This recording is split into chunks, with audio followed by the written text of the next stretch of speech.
हूं आपके साथ अंकिता पाल। बुलेटिन की शुरुआत करते हैं।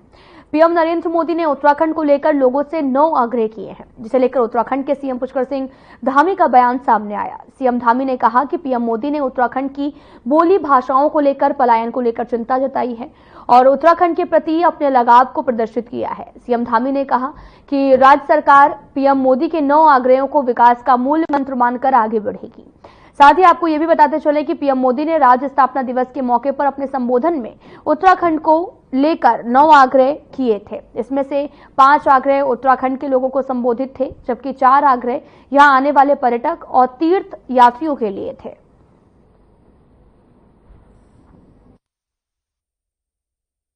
आज मैं आपसे और उत्तराखंड आने वाले यात्रियों, श्रद्धालुओं से 9 आग्रह करना चाहता हूं।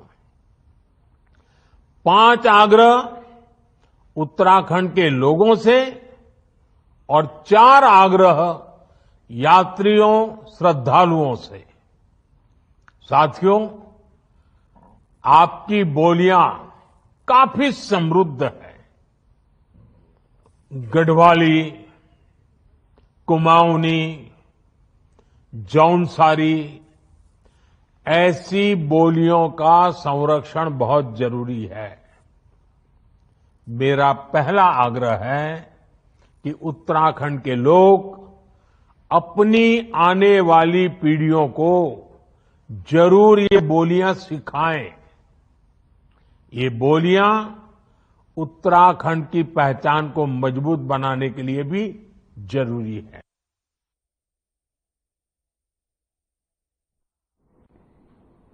केदारनाथ में होने वाले उपचुनाव के लिए बीजेपी ने पूरी ताकत झोंक दी है।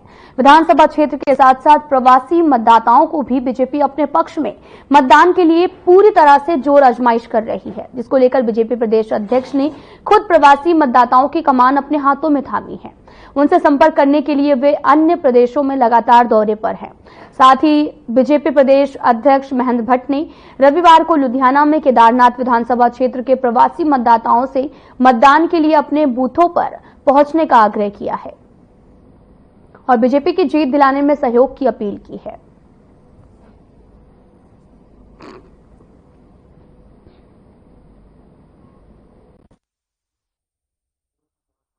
भारतीय जनता पार्टी का जो प्रवासी प्रकोष्ठ है, खासतौर पर उत्तराखंड के दृष्टिकोण जो प्रकोष्ठ बने हुए हैं, वो देश के उन राज्यों में जहां भारतीय जनता पार्टी का में बड़ी संख्या में पर्वतीय समाज के लोग वहां निवास करते हैं। और हमारा प्रयास है कि केदारनाथ विधानसभा में आपदा के बाद अनेकों लोगों का पलायन हुआ है।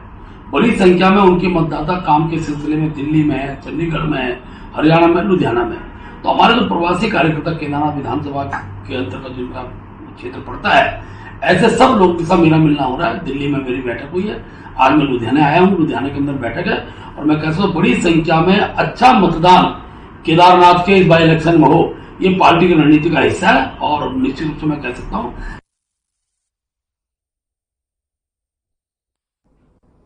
केदारनाथ उपचुनाव को लेकर पार्टियों ने चुनाव प्रचार तेज कर दिया है। कांग्रेस और बीजेपी के प्रत्याशियों का जनसंपर्क और प्रचार प्रसार जोरों पर है। पूर्व विधानसभा अध्यक्ष गोविंद सिंह गुंजवाल ने कहा कि मंगलौर और बद्रीनाथ उपचुनाव में कांग्रेस ने भारी बहुमत से जीत हासिल की है। अब केदारनाथ उपचुनाव में भी कांग्रेस के पक्ष में माहौल बना हुआ है।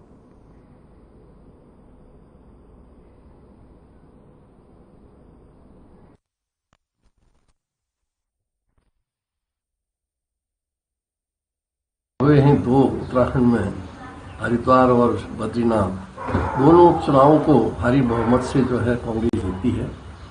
और अब केदारनाथ में चुनाव हो रहा है और मुझे पूर्ण विश्वास है और जैसा वातावरण बना है, जैसा लोग कह भी रहे हैं, जो हमारे लोग वहां गए हैं, उनकी जो रिपोर्ट है उसके अनुसार भारी मतों से हम केदारनाथ के चुनाव को भी जीतने जा रहे हैं। और हमने जो प्रत्याशी घोषित किए हैं हमारी पार्टी ने, वो प्रत्याशी बहुत योग्य है, पहले पत्रकार भी रहे हैं और पूर्व विधायक रहे हैं और उनके कार्यकाल में बहुत से काम हुए हैं और मैं समझता हूं भारी मतों से जीतेंगे। और भारतीय जनता पार्टी में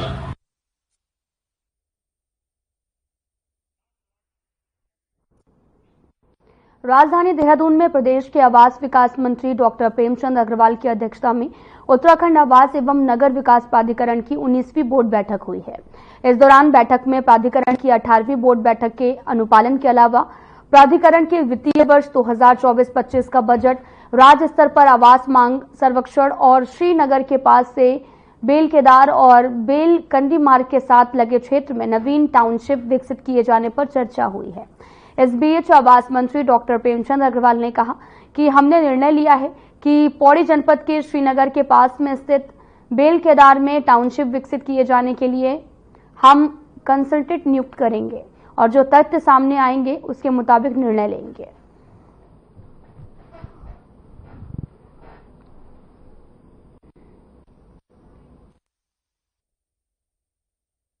देखिए, हमारी दो बैठकें यहाँ पे हुई है। तो पहली बैठक एक आवास विकास परिषद की है। वैसे तो हम लोगों को ये लगभग 3 महीने में हम लोग करते हैं और कोशिश करते हैं कि जो इस दौरान के बिंदु हमारे सामने आते हैं उसमें हम बातचीत करें। तो मैं इसमें सच्ची बात ये बताना चाह रहा हूँ कि जो हम बार बार टाउनशिप की बात करते थे, तो आज हमने एक निर्णय लिया कि जो पौड़ी का श्रीनगर के पास है बेल के पास, जहाँ को हम टाउनशिप डेवलप करने के लिए भी हमने किया है और उसमें हमने ड्रोन सर्वे ये सब कुछ हमने किया है। अब उसके बाद फिर हम कंसल्टेंट उसको हायर करेंगे। उसके बाद जो भी इसमें ये तो फाइंडिंग्स हमारे सामने है उसके आधार पर हम निर्णय लेंगे। आने वाले समय में रबी सत्र को लेकर कृषि विभाग ने अपनी तैयारियां पूरी कर ली हैं। अपनी तैयारियों को लेकर उत्तराखंड के कृषि मंत्री गणेश जोशी ने कहा कि रबी सत्र के लिए हम किसानों को बीज दे रहे हैं और इस बार रबी के फसलों की रिकॉर्ड बुआई हो रही है, जिसके लिए मैं किसानों का आभार व्यक्त करता हूं। तो बताते चलें कि रबी फसलों को लेकर रिकॉर्ड तोड़ बुआई हो रही है, जिसको लेकर लगातार उन्होंने बयान दिया है। और साथ ही आपको ये भी बताते चलें कि रबी फसलों को रिकॉर्ड तोड़ पर कृषि मंत्री गणेश जोशी का बयान सामने आया है। उन्होंने कहा कि लगातार किसान जो हैं वो बुआई कर रहे हैं और अब काफी ज्यादा फायदा भी मिलने वाला है।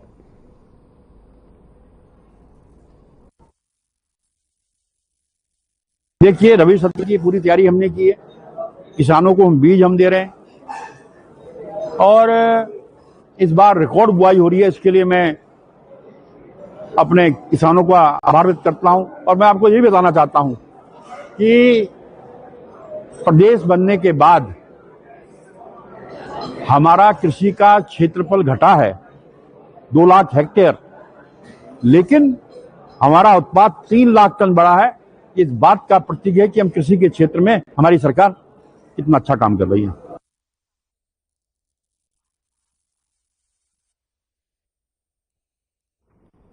सतीचौड़ में सरकारी जमीन पर बना क्रिकेट का मैदान, उसमें खेलने वाले खिलाड़ियों से शुल्क वसूलने का मामला सामने आया है, जिसका खिलाड़ियों द्वारा विरोध करने पर एसडीएम ने उसे सील कर दिया है। कोटद्वार के एसडीएम सोहनलाल सैनी ने जानकारी देते हुए बताया कि कुछ लोगों द्वारा सतीचौड़ में सरकारी जमीन में खुर्द बुर्द करने की नीयत से वहां पर क्रिकेट मैदान बनाकर उससे शुल्क वसूला जा रहा था, जबकि कुछ लोग उस पर अपना हक भी जमा रहे थे, जिसको देखते हुए उसे अग्रिम आदेशों तक सील कर दिया गया है।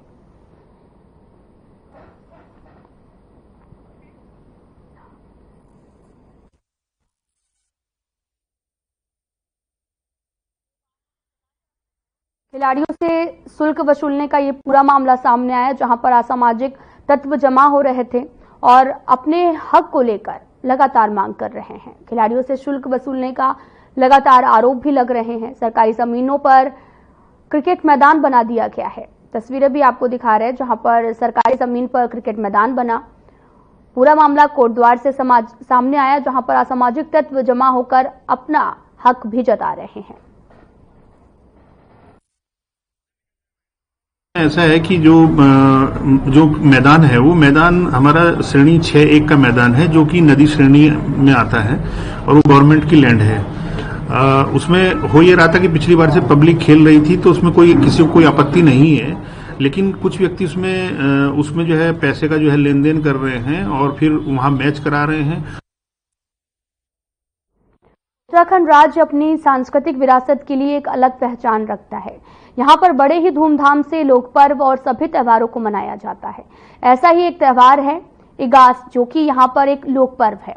इस त्योहार को 12 नवंबर को मनाया जाएगा और इसको लेकर लोक साहित्य एवं सांस्कृतिक कला परिषद की उपाध्यक्ष मधु भट्ट ने इस पर्व की विशेषता को बताते हुए कहा कि इस पर्व के अवसर पर ब्लॉक और पंचायत स्तर पर सांस्कृतिक विभाग के द्वारा कई कार्यक्रम का आयोजन किया जा रहा है। आपको बताते चले कि एक पर्व 12 नवंबर को मनाया जाना है, जो कि इस त्योहार का नाम है इगास। ये त्योहार बड़े ही धूमधाम से मनाया जाता है। सांस्कृतिक कार्यक्रम का यहाँ पर आयोजन भी किया जा रहा है। पूरा मामला देहरादून से है, जहां पर आपको बताते चले कि बड़े ही हर्षोल्लास के साथ इस त्योहार को मनाया जाता है और इगास का पर्व 12 तारीख को मनाया जाना है, जिसको लेकर जानकारी भी दी गई है।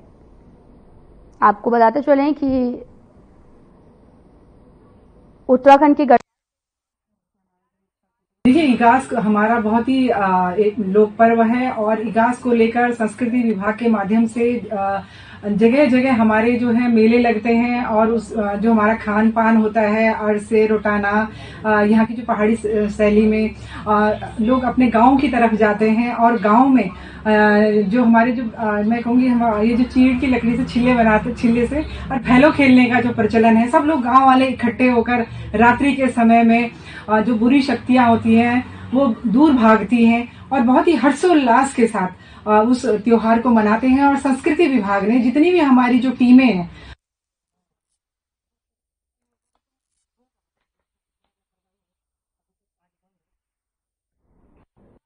प्रधानमंत्री ग्रामीण सड़क योजना के तहत बनाई जा रही सड़कें, इस संबंध में जानकारी देते हुए राज्य स्तरीय अनुश्रवण परिषद उपाध्यक्ष शिव सिंह बिष्ट ने कहा कि मुख्य मार्ग को गड्ढा मुक्त किया जाएगा। धामी सरकार इस दिशा में तेजी से कार्य कर रहे हैं। प्रदेश की धामी सरकार के नेतृत्व में इस दिशा में प्रदेश भर में कार्य भी हो रहा है। पूरा मामला रानीखेत से है, जहां पर मुख्य मार्ग लगातार गड्ढानुमा है, जिसको लेकर तेजी से कार्य धामी सरकार कर रही है। गड्ढा मुक्त किए जाने का कार्य जो है वो लगातार जारी है, जिसकी जानकारी भी दी गई और कहा गया कि तेजी से सड़कों का सुधारीकरण चल रहा है। PMGSY के तहत सड़कें जो हैं वो बनाई जा रही हैं ताकि लोगों को आने जाने में दिक्कतों का सामना ना करना पड़े। पूरा मामला रानीखेत से सामने आया, जहां पर गड्ढा मुक्त लगातार धामी सरकार कर रही है। खत्म हुई है और साथ के बाद प्रदेश के माननीय मुख्यमंत्री जी ने कहा था कि जो हमारे मुख्य मार्ग हैं वो गड्ढा मुक्त होंगे और निश्चित रूप से इस दिशा में पूरे प्रदेश भर में कार्य हो रहा है। और मैं मानता हूं कि क्योंकि प्रदेश में बरसात की वजह से हमारा उत्तराखंड प्रदेश क्योंकि आपदाग्रस्त भी यहाँ आपदाएं बहुत प्रदेश में आती हैं, तो उससे बरसात में बहुत सारी सड़कें हमारी खराब हो जाती हैं, तो उनमें बहुत बड़ा नुकसान प्रदेश में आपदा के कारण भी हर वर्ष होता है। तो निश्चित रूप से माननीय मुख्यमंत्री जी ने जो कहा है,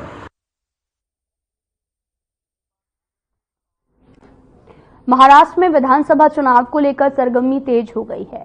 तमाम राजनीतिक पार्टियां चुनाव प्रचार में जोर शोर से जुटी हुई हैं। इस बीच पुष्कर सिंह धामी महाराष्ट्र की विधानसभा बांद्रा पश्चिमी से बीजेपी उम्मीदवार एडवोकेट शिलार आशीष के पक्ष में प्रचार करने पहुंचे। मुंबई एयरपोर्ट पहुंचने पर सीएम धामी का बड़ी संख्या में प्रवासी उत्तराखंड वासियों और बीजेपी के नेताओं ने जोरदार स्वागत किया है।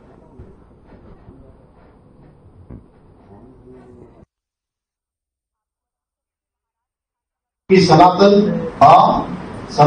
है और सनातन रहेगा, यही सनातन है। इस सनातन के मानने वाले हम सब लोग हैं भाई बहनों। इससे आपके एक एक वोट से इन सबको इस बार करारा जवाब देना है और ये महाराष्ट्र की जो समृद्धि है, महाराष्ट्र का जो विकास है, उसको निरंतरता से जारी रखना है।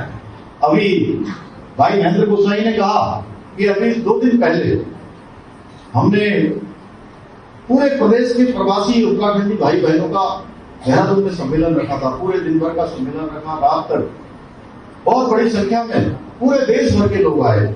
यहाँ महाराष्ट्र से भी बड़ी संख्या में, मुंबई से भी बड़ी संख्या में आए, गुजरात से आए, बेंगलोर से आए, मध्य प्रदेश, राजस्थान, हरियाणा, दिल्ली।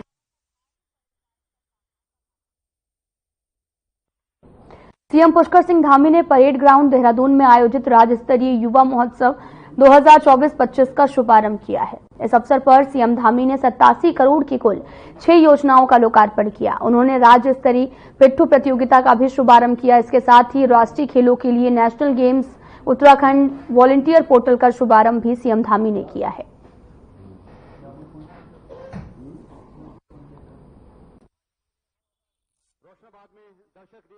युवाओं के समग्र विकास के लिए खेलों का भी हमारे जीवन में विशेष महत्व है।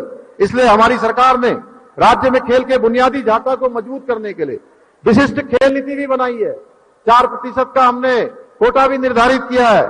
एक और जहां हम राज्य के खिलाड़ियों को पदक अर्जित करने पर नगद पुरस्कार प्रदान करते हैं, वहीं और दूसरी ओर विशिष्ट खिलाड़ियों को देवभूमि उत्तराखंड खेल रत्न से भी सम्मानित किया जाता है। हमारी सरकार खिलाड़ियों को निखारने वाले कोच और प्रशिक्षकों को सम्मानित करने के लिए देवभूमि उत्तराखंड 2000 अवार्ड भी प्रदान कर रहे हैं। इतना ही नहीं, उत्कृष्ट खिलाड़ियों को लाइफ टाइम अचीवमेंट पुरस्कार एवं हिमालय खेल रत्न पुरस्कार भी प्रदान किया जा रहा है। हमारे खिलाड़ियों को किसी प्रकार की असुविधा का सामना न करना पड़े, इसके लिए हमने मुख्यमंत्री उदयमान उन्नयन योजना, खिलाड़ी उन्नयन योजना और मुख्यमंत्री खिलाड़ी प्रोत्साहन योजना के माध्यम से राष्ट्रीय प्रतियोगिताओं में प्रतिभाग करने वाले खिलाड़ियों को यात्रा समेत कई सुविधाएं हम प्रदान कर रहे हैं। मल्टीपर्पज हॉल का निर्माण कार्य, महाराणा प्रताप बॉक्सिंग हॉल का उच्चीकरण कार्य।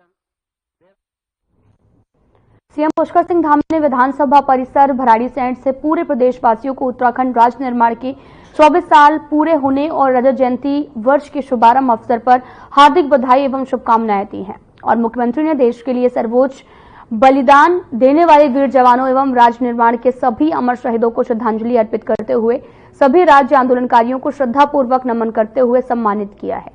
साथ ही उत्तराखंड की मजबूत नींव रखने वाले पूर्व प्रधानमंत्री भारत रत्न अटल बिहारी वाजपेयी को भी राज्य की जनता की ओर से नमन किया है।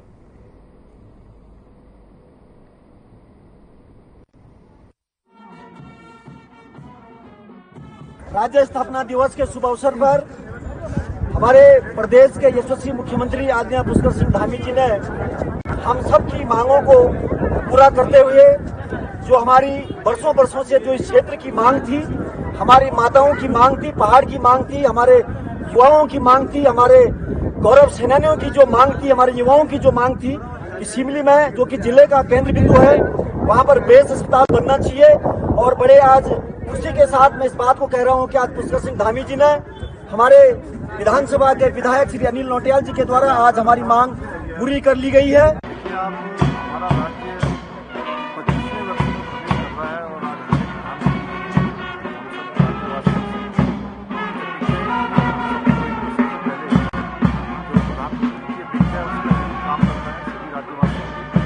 ये दशक उत्तराखंड का दशक श्री केदारधाम से शब्द माना से थे, उन सबकों को साकार रूप देना है और हम इस दिशा में आगे भी बढ़ रहे हैं। पूरे राज्य का सुनिश्चित रूप से विकास हो। 25वां वर्ष हम सब लोगों के लिए ऐतिहासिक वर्ष, विकास के रूप में, प्रगति के रूप में, उन्नति के रूप में, हर क्षेत्र में रोजगार सृजन की दृष्टि से हो, चाहे औद्योगिक दृष्टि से हो या सीमांत क्षेत्रों के विकास के रूप में। तो सीमांत क्षेत्रों के जो विकास की परिकल्पना है, माननीय प्रधानमंत्री जी ने जो माड़ा गांव से वो घोष किया था, काम करेगा और यात्रा जब अगली बार शुरू होगी तो उत्तराखंड कांग्रेस के मुख्य प्रवक्ता गरिमा ने राज्य की धामी सरकार पर राज्य की जनता की भावनाओं के साथ खिलवाड़ करने का आरोप लगाया। रसौनी ने कहा कि पिछले 2 सालों से धामी सरकार और राज्य का बीजेपी संगठन लगातार यूसीसी की डुगडुगी पीट रहा है और वहीं लोकसभा चुनाव के दौरान सीएम धामी यूसीसी लाने वाले पहले राज्य के सीएम के रूप में अपना झूठा प्रचार भी करके आ चुके हैं।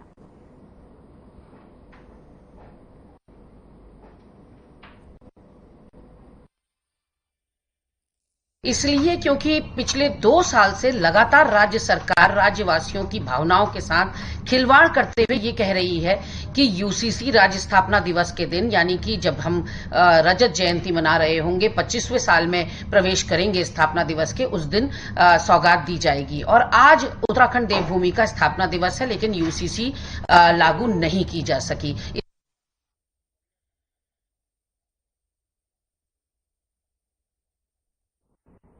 आगामी नगर निकाय चुनाव के लिए कांग्रेस एक्टिव नजर आ रही, जिसको लेकर अंबेडकर नगर वार्ड एवं 1 स्थित अंबेडकर पार्क में एक बैठक आयोजित हुई है, जिसमें प्रत्याशियों के नामों पर मंथन किया गया है। चेयरमैन पद के लिए 13 नेताओं ने दावेदारी की है। पूर्व विधानसभा अध्यक्ष एवं कांग्रेस जिला प्रभारी गोविंद सिंह गुंजवाल की अध्यक्षता में बैठक हुई और इसमें निकाय चुनाव लड़ने वाले प्रत्याशियों को लेकर मंथन भी किया गया। और साथ ही कांग्रेस पार्टी जिताऊ होने के साथ साथ कांग्रेस पार्टी के प्रति आस्थावान कार्यकर्ता को ही निकाय चुनाव में टिकट देगी।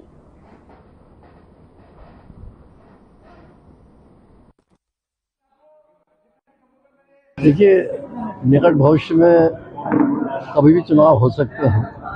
यद्यपि भी सरकार चुनाव से डर रही है, उसने आरक्षण घोषित किया है और ने चुनाव की सही डेट तय की है, लेकिन फिर भी हमारी पार्टी ने निर्णय लिया है कि कांग्रेस की मजबूती के लिए प्रत्याशियों का चयन हो और प्रत्याशी अपने अपने नगर पंचायत, नगर पालिका और नगर निगम में काम करना शुरू करें। उस दृष्टि से हमने मीटिंग लेना शुरू किया है। और इस लालकुआ नगर पंचायत में हमारे प्रदेश नेतृत्व के द्वारा माननीय गोविंद सिंह गुंजवाल जी को हमारे जिले का प्रभारी बनाया गया है निकाय चुनाव के मद्देनजर। और हम लोग लगातार पिछले 4-5 दिनों से सभी नगर पालिकाएं जो हमारे जिले पे आती हैं, चाहे वो नैनीताल नगर पालिका से शुरू किया, फिर भवाली में गए, फिर हम लोग भीमताल गए, उसके बाद हमारा कालाढूंगी में हुआ, फिर अभी हल्द्वानी में हुआ आज, और हम लोग हर जिले में प्रभारी बनाए गए सीनियर लीडर हमारे जितने भी। तो इसी क्रम में जो है नैनीताल जिले में आदरणीय परम आदरणीय पूर्व में विधानसभा के अध्यक्ष रहे, मंत्री रहे श्री गोविंद सिंह गुंजवाल लालकुआ में यहाँ पर आए और उन्होंने कार्यकर्ताओं की बात को समझा और उन्होंने जो है लोगों से आवेदन के लिए कहा। जो लोग चुनाव लड़ना चाहते हैं, चाहे वो सामान्य में हो, ओबीसी में हो, एससी में हो, एससी महिला हो, सामान्य महिला हो, सारे उसमें नाम मांगे गए हैं।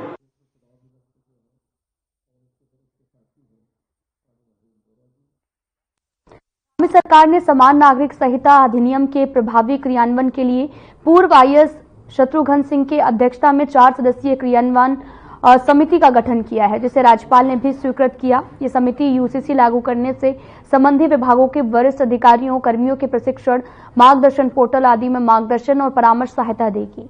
समिति में दून विश्वविद्यालय की कुलपति प्रोफेसर सुरेखा डंकवाल, सामाजिक कार्यकर्ता मनु गौड़ और अपर पुलिस महानिदेशक अमित सिन्हा और स्थानीय आयुक्त अजय मिश्रा शामिल हैं।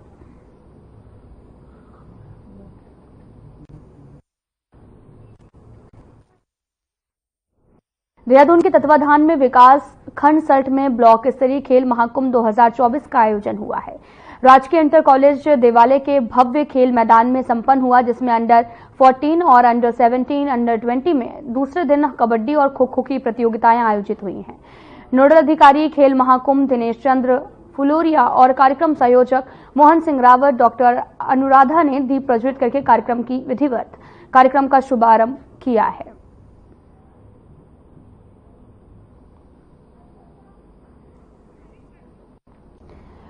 आपको बताते चले कि कार्यक्रम में तमाम अधिकारी भी मौके पर मौजूद रहे हैं और इस दौरान आपको ये भी बताते चले कि खेल महाकुंभ का आयोजन हुआ और जिस दौरान काफी प्रतिभाओं ने भाग लिया है। तस्वीरें भी आपको दिखा रहे हैं जो कि सल्ट से हैं, जहां पर राजकीय इंटर कॉलेज कार्यक्रम में तमाम प्रतियोगी हिस्सा लेने के लिए पहुंचे और यहां पर तमाम तरह के आयोजन हुए, जहां पर अंडर 19, 20, 17 कार्यक्रम में तमाम अधिकारी भी मौके पर मौजूद रहे हैं। फिलहाल इस वीडियो में इतना ही। नमस्कार।